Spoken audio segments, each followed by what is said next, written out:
I mentioned this morning, we included on this agenda a stormwater utility overview.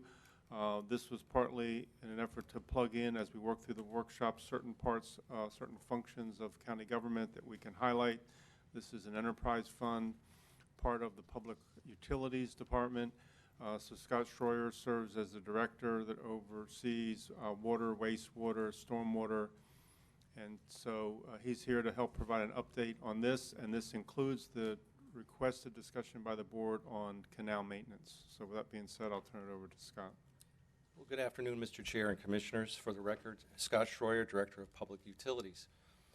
This afternoon, this presentation will provide an overview of the stormwater environment utility, touching on items such as the utility's objectives, flood protection, equivalent stormwater units, assessments, and maintenance. As you can see, the stormwater environmental utility was established in 1989.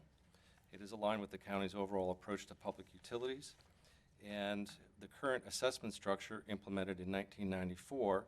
And these assessments create a stable and dedicated fund to develop and implement a stormwater management plan and to ensure that stormwater systems are properly planned.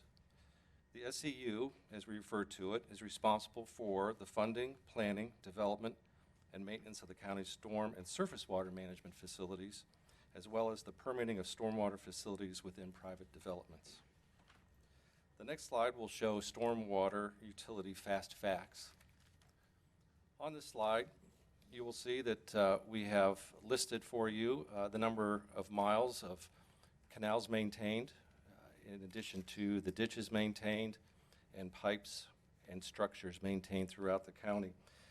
In total, we cover about 789 square miles of responsibility, and it's important to note all of the infrastructure or items that are contained within those square miles. I'd like to draw your attention to the items at the bottom of the page, beginning with the average number of work orders received. You can see that we just received over 5,000 on average, looking at the previous 3 years. The next item, the average number of work orders completed over that previous 3-year period, about 4,600. And then looking at a percent of work orders completed at 85%. The reason I think it's important to show that information is that just to show you the bulk of the work that does come in and the amount of work that we are able to complete. And it's also important to look at, if you will, kind of a 3-year average or a 3 or 5-year period, because there's sometimes as you'll collect a request for stormwater work in a fiscal year or calendar year, and you can't get it completed within that same year that you received it. So you always have a portion of the work that's moving forward, and also a portion of the work that maybe be to a certain level that has to be constructed 6 months, 9 months, 10 months in advance, or into the future rather, because of some engineering plans that have to be done. So overall, I think that looking at the previous 3 years at an 85% completion ratio is a good ratio for us. Of course, we're always working to bring that up higher, but just overall wanting to give you a perspective on what we have. Question from Commissioner Carasciulo. Scott, so that 5,456, that's per year, correct? On average, that's correct. Okay. Thank you. The next slide outlines the objectives of the stormwater utility. And as you can see, that we develop watershed plans to identify floodplain level of service deficiencies, ensure stormwater drainage system is properly operated and maintained, ensure compliance with the National Pollution Discharge Elimination System Permit, NPDES we refer to, and we also administer the Community Rating System, the CRS program, to prevent and reduce flood losses and flood insurance costs. Overall, the NPDES program is basically managing the quality of stormwater within the county's storm sewer system. The county, along with several co-permittees, the City of Sarasota, City of Venice, Northport, and the town of Longboat Key also participate in our shared permit, if you will. Speaking on the CRS program, this is the National Flood Insurance Program's Community Rating System. It's a voluntary incentive program that recognizes and encourages community floodplain management activities that exceed the minimum NFIP requirements.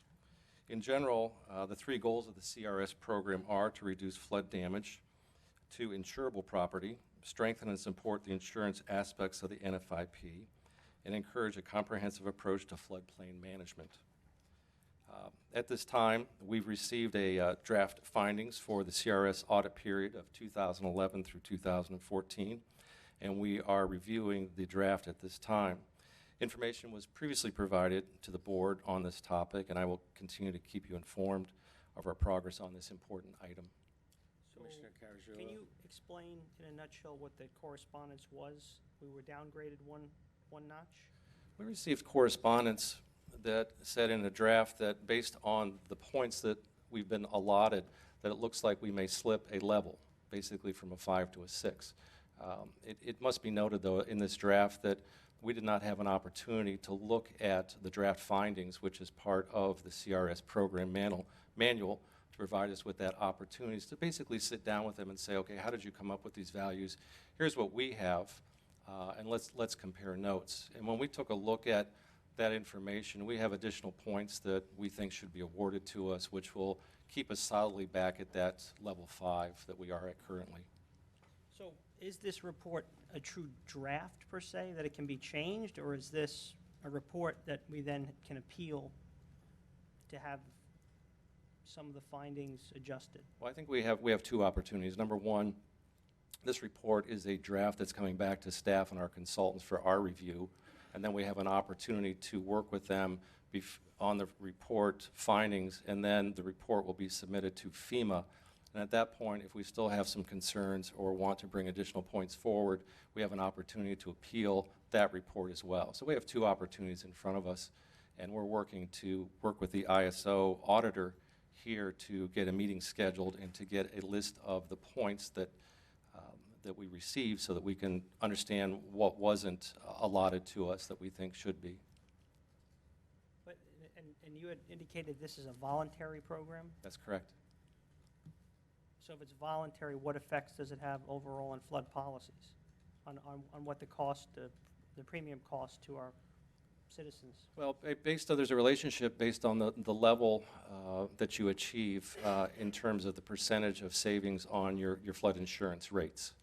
So, Sorry, I didn't want to interrupt, but Assistant County Administrator Mark Cunningham quickly showed an email that we just received that says that the ISO has withdrawn that draft letter and will be working with us to reevaluate the point criteria. So that was just received, but he just wanted to make sure I was aware of that. Okay. Since it was relevant, I thought I'd quickly jump in. I'll try to figure out what effect voluntary things have as to, I don't know what. And from a big picture, it's voluntary for communities to participate, and if you participate, you offer a flood insurance discount to the ratepayers if we elect to participate. So that's why all communities participate, and then depending on your rating would be the level of discount that the individuals who pay for flood insurance would pay. They would get a discount off of their rate. Is this related in some way to the issue that we had last year with the maps and the updates and the LiDAR and all that kind of stuff? well, it's all part and parcel as far as those things that we're doing to basically improve upon our flood mapping are points that would be associated to our program as well to help us lift up or maintain those levels as far as our rating. So they're positive steps and positive programs to get us into those areas and maintain that, yes. The mapping would determine then what flood zone you're in, and then this would be the insurance program and the discount available if we have certain programs in place in the county and certain regulations in place and certain tracking of data and public information is available. So they go through that series of grading to give you that. It's related to the mapping because the mapping determines what zone you're in and whether or not you need to have flood insurance. And then this program relates to, ultimately at the end of the day, what discounts may be available for individuals that are required to have flood insurance. Mr. Schroyer, you said we and our consultant. Who's our consultant? We're using a consultant, JEA Company, as our consultant, well-versed in CRS and They're flood. very well versed. They got most of our stormwater work, and they're out of Gainesville. Okay. Are they the ones that did the stormwater manual, that were redoing the whole stormwater policy that we had several years, over the last however many years it was? I'm not sure if they were the authors of that manual. I think the letter that was received this past week, I think was confusing to the staff, and they've asked because it didn't seem to follow the process. And I think that's why we just received notification that they've withdrawn that letter, and they're prepared to sit down with the county and go over the points. Well, we'll take that as a very positive step that they withdrew it. Very much so. Okay, now covering the assessment program. The significance of this slide is to show the acceptable flooding for a 100-year storm event. And you will see from this graphic that on the no structure flooding, or to the far left of the slide, the dashed line actually will show you a water level. And I think it's important to note from the left to the right the amount of flooding that we do not have on evacuation routes, as far as 0 inches. Moving to the left, 6 inches on interior roads, 9 inches on collector roads, and so on and so forth. And I think one of the things that comes to our attention most when it comes to stormwater flooding in neighborhoods is we can't believe the amount of water that we have in the gutter or standing in our yards.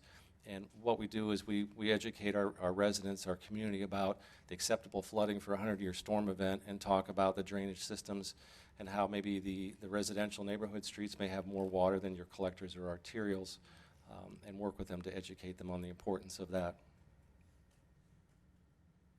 So, if I may, as you know, I'm very interested in this for a couple of the older neighborhoods who have infrastructure issues.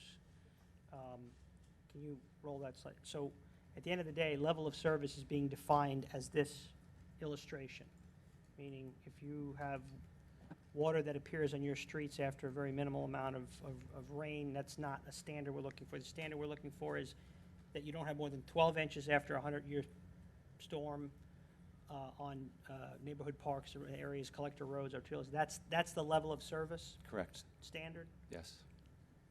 Okay. Moving on, looking at our equivalent stormwater unit, the assessments for the stormwater utility are based on equivalent stormwater units, or ESUs. And the ESU is based on 3,153 square feet of total effective impervious area. An impervious area is a surface that is a hard area, such as a sidewalk, road, or roof, that does not allow water to seep into the ground. And of course, a pervious surface, the opposite, is a natural ground, which allows water to seep into the ground. The next slide shows the effects of pervious and impervious surface types for developed land and natural land. Now, if you'll notice at the top left, as far as developed lands, the rain pours more quickly off of a city and suburban landscapes, which have high levels of impervious surfaces, versus the natural lands where trees, brush, and soil help soak up the rain and slow runoff in undeveloped landscapes. Moving on to the next slide, we'll show the percentage of surface runoff on a variety of surfaces. This slide shows the various percentages of surface runoff compared to surface types. And if you'll see on the scale from 2% up to 100%, we're basically looking at different ground cover types, basically from pervious to impervious types, moving from left to right. And I think it's important to show how even poor ground cover, which is the funnel in the middle, if you will, that produces a 73% runoff, or an increase of 59% over the fair ground cover, is important. So even just a little bit of ground cover or poor ground cover can contribute to a lot of runoff in the soils. Next, we're going to look at the assessments in Sarasota County. And this table shows you the different assessment types as far as the customer service, operations, planning, and maintenance. We also have, in addition to that, the amounts associated with each one of those areas and the relative costs.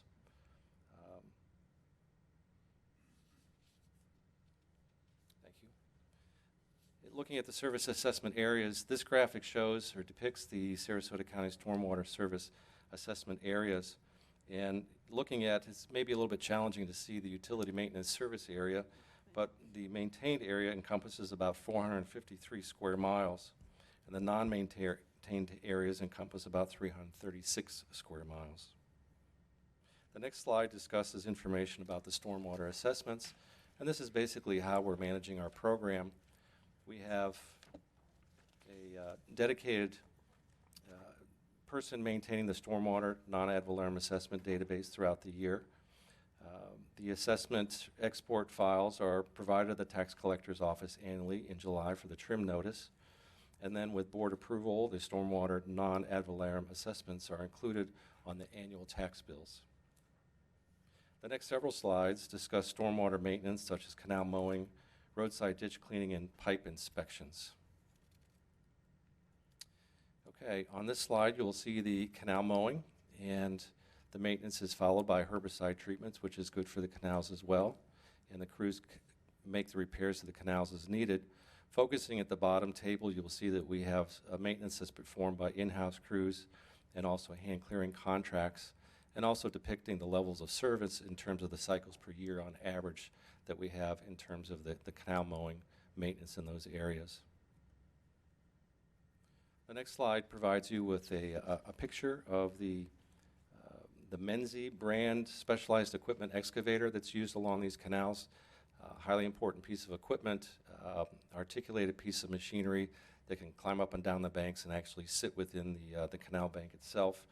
We currently have 5 Menzies in operation, and we are adding a 6th one this year in our fiscal budget. So this helps us tremendously as far as having these machines out there to do the canal maintenance. I will tell you that they've been on Laurel Road for the past couple of weeks, and whoever's operating that one, when he or she gets done, it's a beautiful, cleaned, manicured ditch line. They do a nice job, don't they? The next slide highlights the roadside swale and ditching work that is performed. Yes. I'm somewhat confused by our level of maintenance, and maybe you can help me with this, Mr. Schroyer. And much of it occurred before you came on. I seem to be repeating myself many times.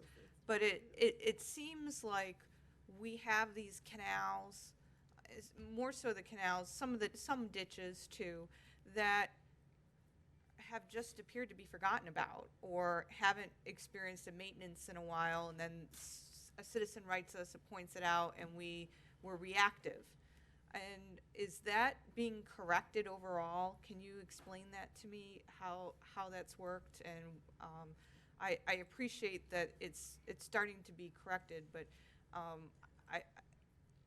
the level of frustration I've had is that it seems not quite there yet, and I'm surprised by that.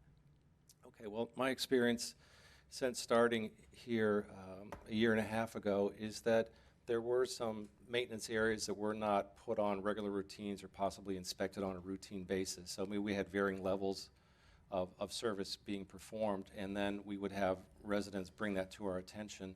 We would go out and evaluate that and realize that maybe we do need to step up our maintenance cycles on that. So we're being a little bit more proactive as far as going out and looking at these areas and saying, well, maybe we're not achieving the most effective maintenance in these areas on this timetable. We need to increase our frequency so that we come back to these and perform more timely maintenance, because of course you're going to have a maintenance expense of whether your growth is 4 or 5 feet tall, but you may have a lesser expense if you're actually to get that onto a more frequent basis in order to manage that growth as well. So we are proactively going through those canals, those ditches, those waterways as well, especially when we get those concerns from customers and saying, okay, what are we doing currently, and is this enough for this area? What has changed in this area, and do we need to institute a higher level of service? It isn't a blanket approach, of course, as far as a shotgun, but able to look at these different areas and adjust the maintenance as needed. So have you conducted an analysis of our canals and our ditches and waterways? Have you finished that, or is it something that's just you're doing ongoing? I'm trying to wrap my head around how we're making sure we're not being as reactive. Well, I'm not aware at this time of a formal analysis that is done, but I know that in our different basins we are going around and we are doing these inspections. So I don't have a report in front of me at this time to show me where we are, but I know that we are taking a look at that, not taking the approach of, well, we only had one concern here, that's the only one we have, but taking a broader perspective on it and saying, well, wait a minute, we may have other concerns. Let's take a look at these basins individually and see what we're doing to make sure that we're more consistent on our level of service.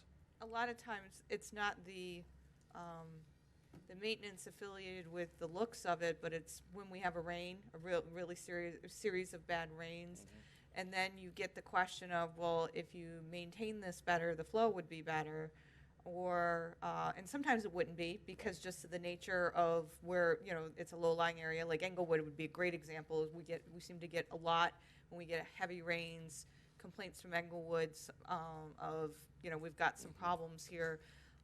So I'm trying to understand, if we're under maintenance 2 times a year now on average for the canals, how does that, are we there yet? Have we gotten everybody now? Or are we still trying to catch up? Well, I think we're still in the catch-up mode, definitely. And I think that by being able to increase that frequency and get it lower, we'll be in a better position. And what percentage would you say you have accomplished right now? I mean, do you have a guess even as to, you know, have No, we I gotten do- halfway there? No, I do not Okay. have any information on that. Is it possible to get for us to understand where we're at with that? I believe so, yes. Okay. If we could get that information, that would be helpful. Thank you. You're welcome. Commissioner Mason?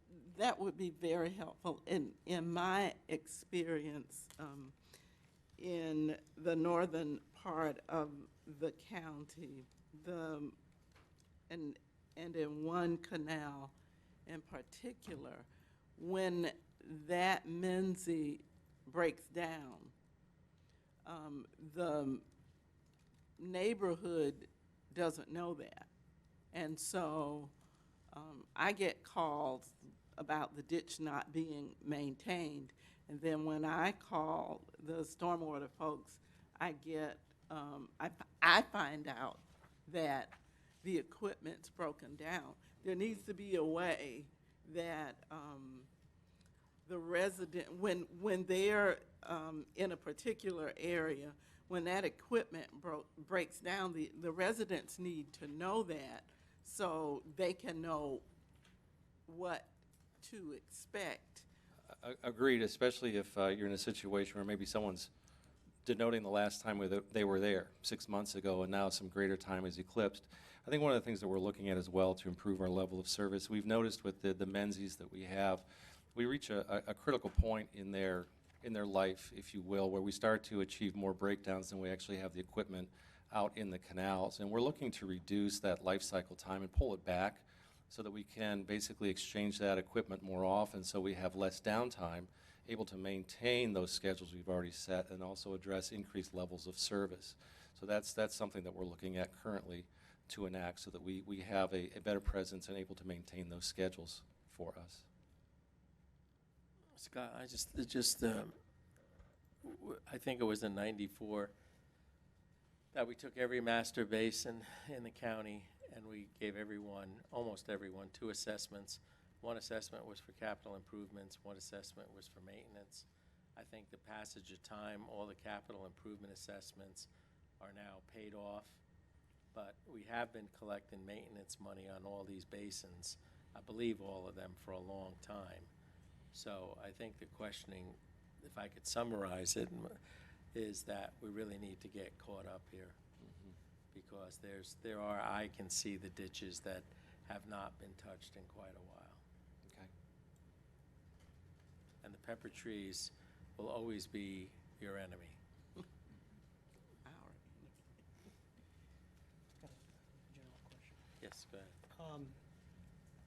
Scott, can you, because every time the level of service thing comes up, I try to wrap my hands around how we're defining that, but at the end of the day, from the maintenance side, the ESU, the non-ad valorem collection funds, which I don't know what that amount every year comes to. Do you know offhand what the amount of revenue that's? About 17 million. 17 million, okay. So, and then there's other funds that are commingled with that type of stormwater management, whether it's, you know, capital projects, all that other stuff. Well, I mean, pretty much just focusing on the maintenance here, the 17 million. Okay, so when you make an assessment that there is a capital improvement needed for something that's operating below a level of service, you then migrate that into the capital fund? Is that how Correct. that's done? Yes. Okay. And you have a fairly standard process that you review, and it's pretty much what you described. If it meets that criteria, whether it's 12 inches and that's the only standard that's in place, correct? Correct. Just so I'm very clear about what I'm telling constituents, that if you don't have water in this category, you are at an acceptable level of service. Correct. That is, if I say that, I am in Right. fact giving Right. them a factual Correct. scenario. Okay. And I think if I may just add, some of our challenges that I've noticed this last year include established neighborhoods that have a certain impervious areas in the neighborhood for a home, and then the home is coming down and a new home is going in its place, and it's a larger home, so greater impervious areas now adding to the storm sewer system, yet we still have, if you will, older storm sewer infrastructure there that we need to deal with. So it is a challenge for us at the same time to address that. Well, take Harbor Acres and say the neighborhood that I live in, which are, again, they're older neighborhoods. They typically get flooded from the upland side because we're in the low spots. So you can isolate an area, and I'm talking about neighborhoods where it doesn't need to rain a whole lot. You know, two kids could have a temperature tantrum and cry basically in the street to be flooded. That's how ridiculous it really is. And so when you look at those neighborhoods, and you say, okay, this is, you know, sort of a contained problem, yet it's occurring because of upland areas. How do we truly assess what, you know, a maintenance issue and what a need for improvement really is? That's the challenge that I'm getting. And what kind of strategies are we going to put in place to manage, not eradication, but manage these types of issues at any given time? It seems to be very regimented towards a very specific set of guidelines, yet there are some areas, I'm just referring to two of them, I'm sure there are more. You know, obviously, newer development is paying for newer infrastructure, right? They're actually doing the work for it. So, you know, we know a whole lot more, whether it's technology or we're utilizing different techniques, but I'm going to be focusing on how we deal with this issue, because typically the older infrastructure is really needs some help, and at some point you can only utilize old infrastructure for a period of time, and so. Can we go back to page 93? No, it was the one you had up before. Maybe there it is. That's your $17.5 million, $90.65 times 185,226 ESUs. Okay. The only place I get confused is we layered the entire county, previous commissions, with two assessments, one for maintenance, which still exists and always will, I would presume, and one for capital improvements. So did we miss things when we laid those capital improvement assessments different for each and every master basin, that we still have some problems? Well, and that may just be what happened. I'm just asking. no, I think to my knowledge, from our stormwater engineer, Ms. Williams, she's talked about those capital improvements that were related to those assessments, and they were all completed. So there's nothing lingering beyond that, or improvements that were not done beyond that, to my knowledge. Agreed. I would agree with you. Okay. So did we just miss things and never put them in the bucket of capital improvements for that master basin? Well, I don't know if we missed things as much as we were looking at the cost effectiveness as far as the solution, to see if the cost benefit was truly where it should be on that project. Okay. Anything else at this point?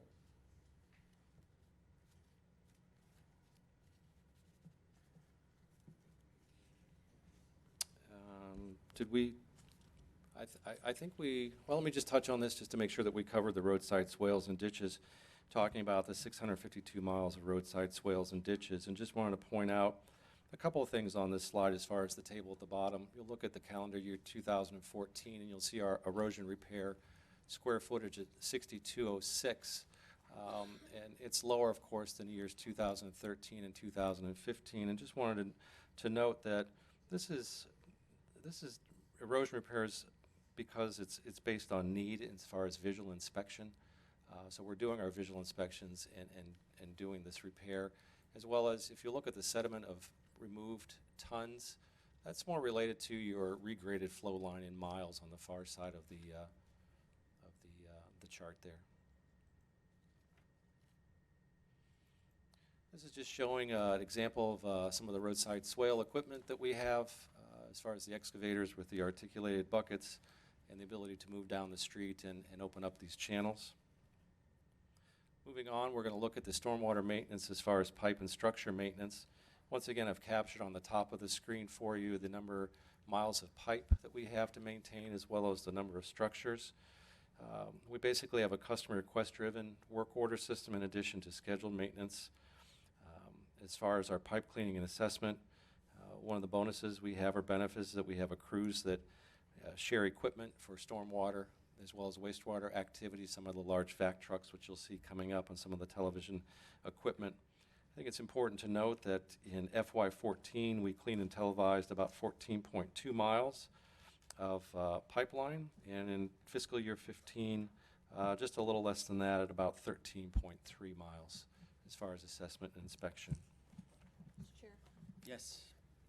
so what kind of maintenance schedule is that on for it? You have regularly, in addition to scheduled maintenance? Is that two time, I mean, what is that at? As opposed As far to, as how we're progressing through this, yeah, the pipe and structure maintenance. well, I believe that we are, and I'll have to double check this with my stormwater engineer, I think that we're on about a 10-year maintenance cycle as far as those inspections. So as far as the televising. So, go ahead, sorry. No, I'll let you, go ahead, you go first. So every 10 years, the pipes are, let's say like Harbor Acres, they're apparently on now a schedule for twice a year. Right. How are we assigning, what performance measures are we putting in place to assign what needs to be done and how often, and how are we Okay. evaluating that? Well, we have, in broad terms, you want to be able to get through your network, your pipe network, and do your cleaning and your televising maintenance to understand basically where your defects are in your pipe. So you have a set schedule for that overall. And then you're going to have other specific areas where, based on some flooding or some sediment, that you're going to have to increase basically your. So you have a standard Correct. baseline, and then you have an augmented based on need. Correct. Yep. And that's. So, yeah, okay, so you do your pass-throughs with your camera. Mhm. I mean, it would seem to me that would count as, if you have some kind of sheet to say, this is what was, some kind of log or some kind of a record that tells you exactly what the situation was and what was routine, what was not routine. Correct. And then we can follow that up with some improvement projects as far as pipelining, any other maintenance that's needed to that infrastructure as well. Okay, so then that gets you into the capital side, though.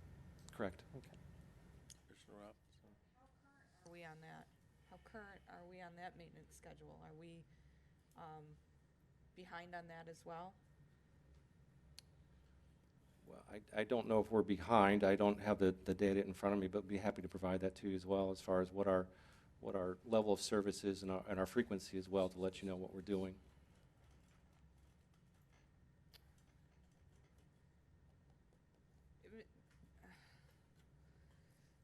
I'm sorry you're sitting there right now, Mr. Schroeder. It's a level of frustration because it seems like an anomaly out there that I can't wrap my head around as to how we do maintenance and when we do maintenance and how up to date we are with it. And I just don't, I can't wrap my head around the maintenance and how we're making sure things are getting done, because it doesn't feel like it at times. It feels like it's completely reactive.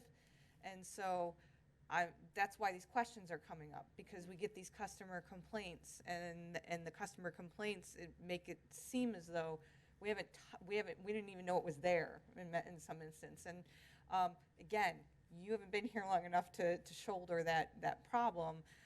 It's just not being able to wrap my head around the maintenance portion of it. And I don't know, Mr. Harmer, if this needs to be another discussion, or if and I may not be asking the questions the right way, quite honestly. what I'm hearing, are two parts. One is a level of service discussion. What is our level of service? And then the big question is then where are we at in meeting that level of service? Yes. Are we caught up and we're performing it, whether it's 2 times a year or once every 10 years or whatever that is, where are we at with that level of service?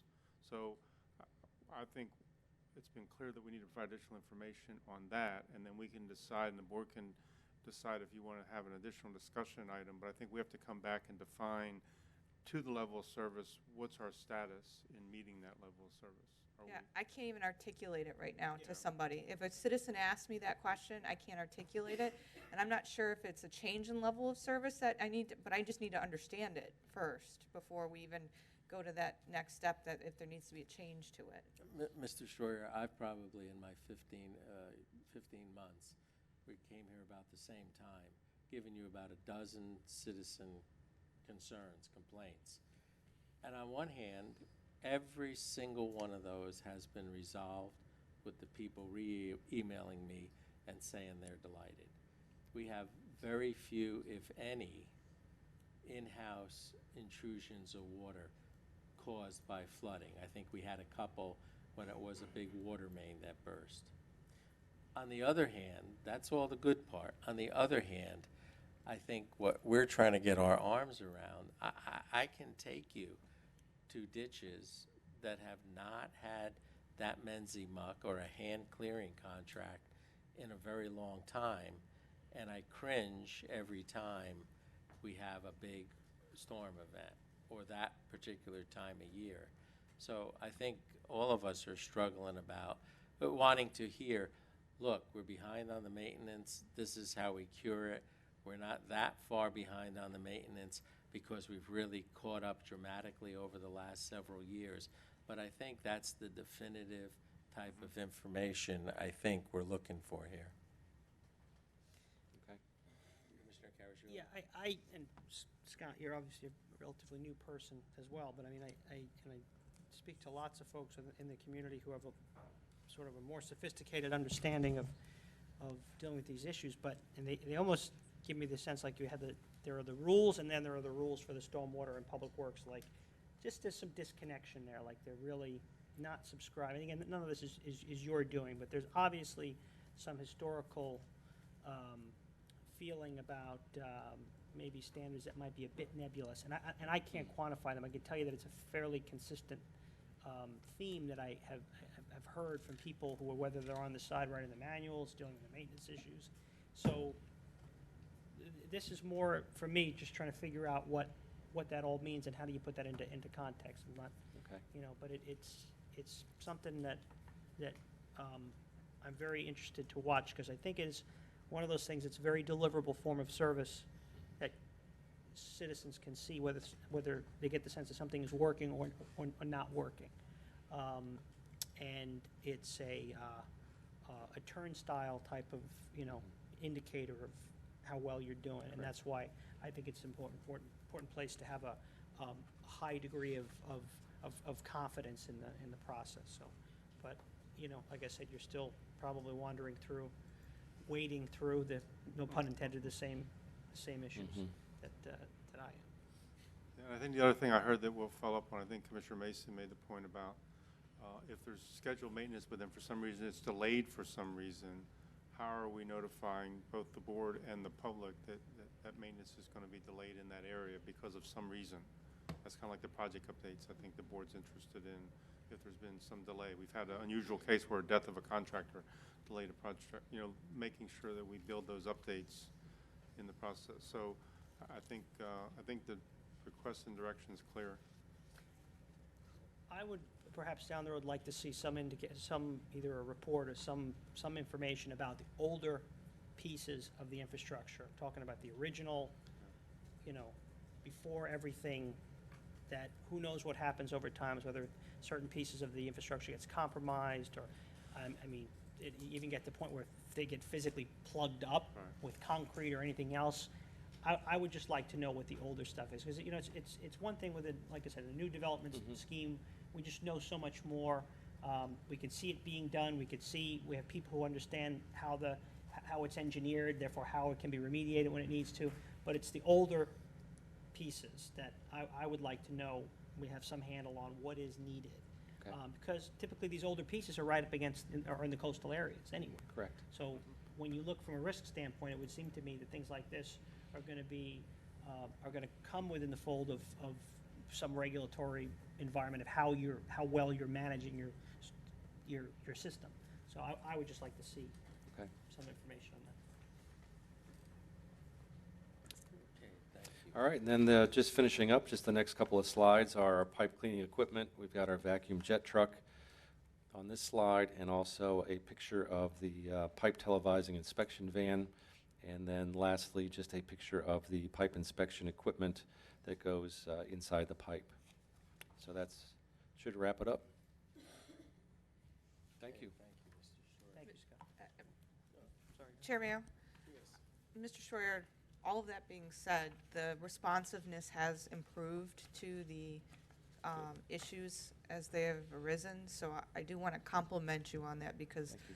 that has, I've noticed that since you've come on board. So I want you to understand that I do appreciate the changes that you've been able to make so far. These are long lingering problems that have been, some were deferred maintenance as a result of the recession, and this kind of thrust upon your lap to deal with. And I do appreciate that the level of frustration is not with you, it's at the problem. So I Thank just you. want to make sure you understand that. Thank you, I appreciate that. Thank you. Thank you. So we're now down to the last major items on the agenda. Planning and Development Services, they have two items. One is a quick update on the comp plan, and then that's followed by a publicly initiated comprehensive plan amendment that we want to touch base with you on.